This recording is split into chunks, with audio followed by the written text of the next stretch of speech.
teorías desde las que hablan de que el hecho de que un sujeto hable palabras soeces se forma desde el primer año de vida, hasta teorías que hablan de la imitación de las figuras parentales.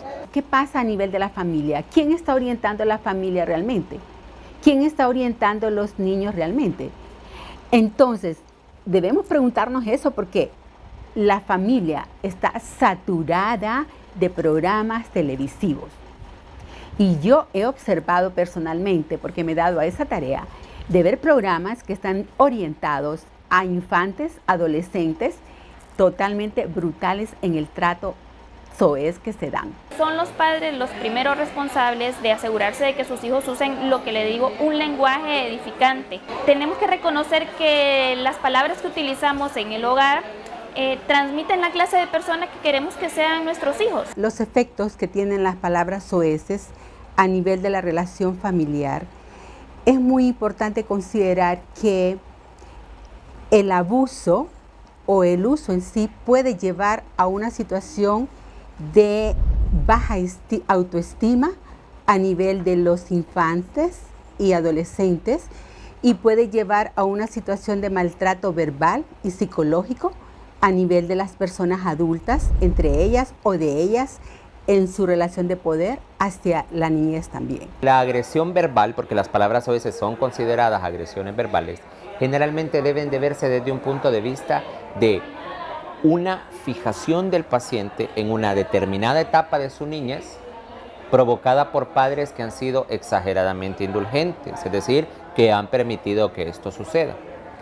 Esto trae a que el joven, cuando crece, va a desarrollar en la mayoría de los casos métodos de comunicación inadecuados.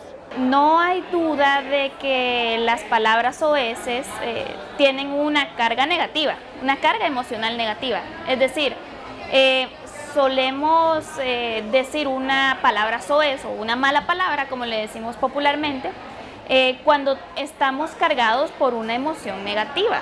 ¿Está bien? Y a través de esa palabra es que nosotros le transmitimos a la otra persona hacia la que estamos dirigiendo esa palabra o a la situación en general esa carga negativa hacia ellos.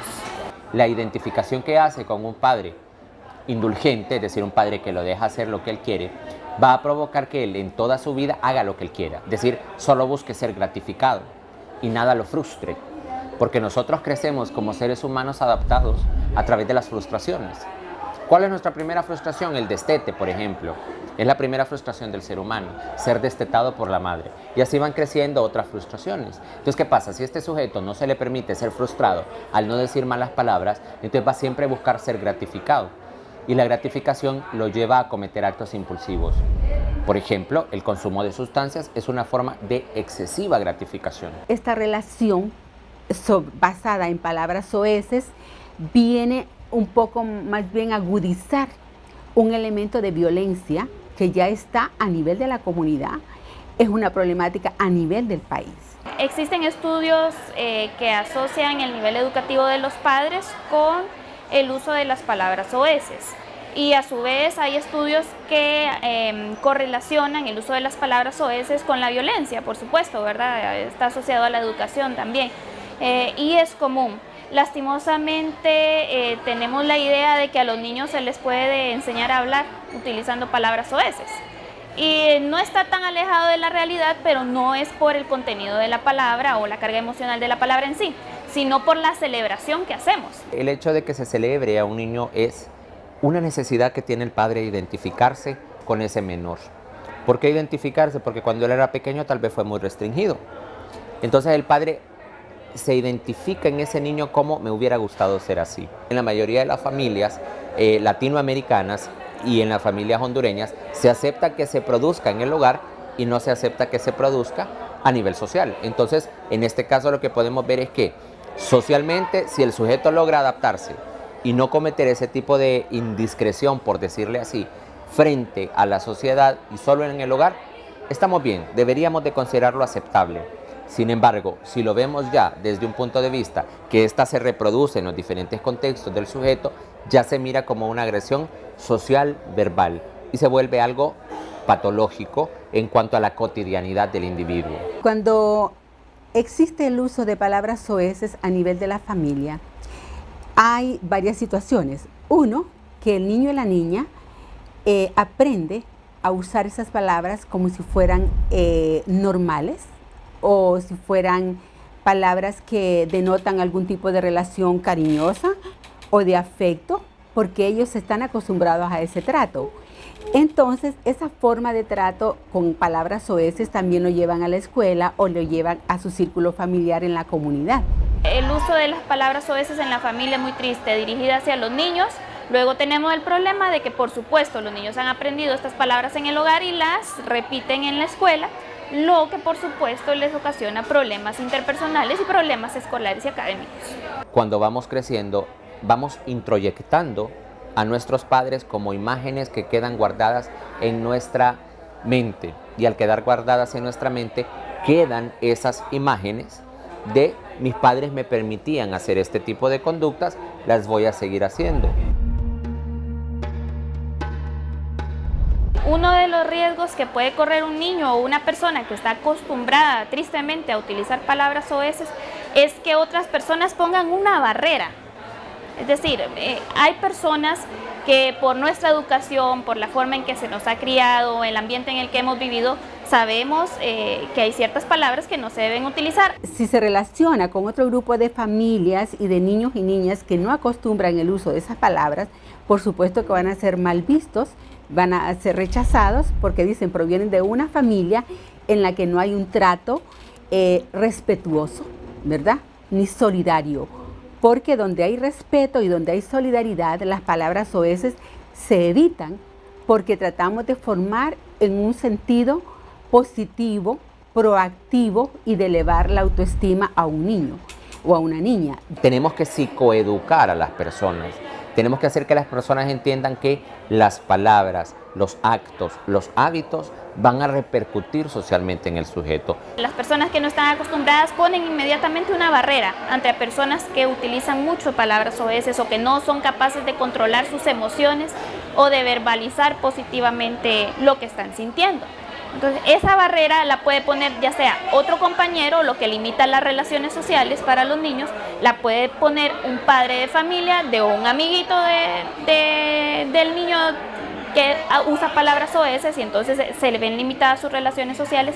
La barrera la puede poner un maestro, la barrera la puede poner en la iglesia, en cualquier otro ambiente, y entonces limitamos las oportunidades de socialización del niño con ambientes culturales más positivos, más agradables. Estamos viendo programas relacionados con los grupos de mafia, de contrabando, de novelas en las cuales se dan un trato psicológico, emocional y físico.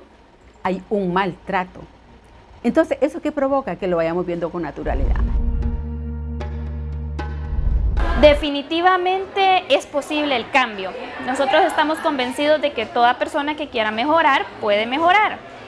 Sabemos que los padres no son perfectos, cometemos errores, pero siempre se puede enmendar. Si son los padres los que tienen que hacer el cambio hacia el hijo, se puede hacer, o si es un sujeto adulto que inmediatamente quiere cambiar de estar hablando este tipo de palabras. En primer lugar, tendríamos que decir que los padres tienen que tener un alto grado de responsabilidad en lo que van a hacer ahora con el hijo. Lo que hay que hacer ahora es cambiar ese hábito, es decir, hacer un contracondicionamiento. Ya condicionamos al sujeto de que hable de esta manera, ahora tenemos que hacer un contracondicionamiento, es decir, empezar a utilizar cierto tipo de estrategias que los psicólogos consideramos como límites disciplinarios para que le ayuden al padre de familia a cambiar este esquema de la forma de hablar de su hijo. Tenemos que utilizar lenguaje adecuado y culturalmente positivo en nuestra familia. Si nosotros utilizamos palabras soeces, no va a haber sermón, por decirlo así, que sirva, que haga que su hijo deje de decir palabras soeces. Hay teorías educativas que promueven especialmente el trato en función de llamar la atención en positivo y no en negativo. Quiere decir que en cada familia usted puede decirle al niño, en lugar de decirle eso está malo, se puede decir eso puede mejorar. Usted le lleva un mensaje diferente. Entonces, si todos procuramos tener como base fundamental el fortalecimiento de la autoestima, de que el niño o la niña se valore como tal, tenemos entonces que ser propositivos en el sentido de un trato respetuoso. El más sencillo es el hecho de psicoeducar al niño, es decir, si vos repetís estas palabras, vas a tener muchos problemas en la escuela o vas a tener muchos problemas con tus compañeros. El segundo puede ser el time out, es decir, nosotros le decimos al niño que se retire un momento después de que haya dicho una mala palabra y le pedimos que se retire a un lugar donde no va a encontrar ninguna gratificación, ni televisión, ni Nintendo, ni nada de eso, para que reflexione sobre lo que acaba de hacer. Un tercer límite disciplinario que les puede funcionar a los padres puede ser el hecho de hacer refuerzo positivo. Cada vez que el niño no diga una de estas palabras, se le regala algo. Para controlar el uso de las palabras soeces tenemos que aprender a controlar nuestro temperamento también. Es decir, tenemos que evitar las explosiones emocionales. Tenemos que buscar otras alternativas para comunicar nuestros sentimientos. La lectura es fundamental para que nosotros tengamos un vocabulario más enriquecedor. La lectura nos va a ayudar también para que comencemos a quitarnos la idea de que solamente a través del grito, de la mala palabra, podemos comunicarnos con el otro y empezar a utilizar métodos de comunicación más adecuados. Siempre es posible revertir todo lo negativo. Para mí no hay nada imposible. Si a mí me tocara dar una sugerencia, la daría a nivel del sistema de educación pública y privada, en el sentido de que a nivel de cada aula docente se identifiquen qué niños están usando esas palabras, en qué proporción, y hacer todo un trabajo colaborativo a nivel 10 minutos en la clase, a nivel del docente, para analizar con el niño o la niña por qué está usando esa palabra. Las palabras duelen. Yo creo que todos recordamos algún momento de nuestra vida, más jóvenes, más pequeños, en que alguna persona dijo una palabra que nos caló, que nos marcó y que todavía la sentimos. Muchas personas sienten aún el dolor de una palabra. Y no hay que olvidar las 3 cosas que no se recuperan en la vida, que es el tiempo perdido, la flecha lanzada y la palabra dicha. Socialmente hablando, sí, como palabras dolorosas, pero más que dolorosas, incrementan el acto de agresión a nivel familiar y a nivel social, hasta llegar al punto de que no vamos a generar en este sujeto un cambio positivo, sino que, como le dije anteriormente, lo que vamos a hacer es aislarlo y a que éste busque subculturas que sí le van a permitir seguir provocando dolor en el otro. Si entramos entonces en esa reflexión y comenzamos a darnos cuenta de que esas palabras, en lugar de ser palabras que exaltan nuestro vocabulario, son palabras que duelen, entonces vamos a revertirlo a palabras que nos fortalecen, a palabras que nos alegran, a palabras que nos llevan a un nivel de vida más digno y a un trato de respeto y de solidaridad en el ámbito familiar y en el ámbito fuera de la familia.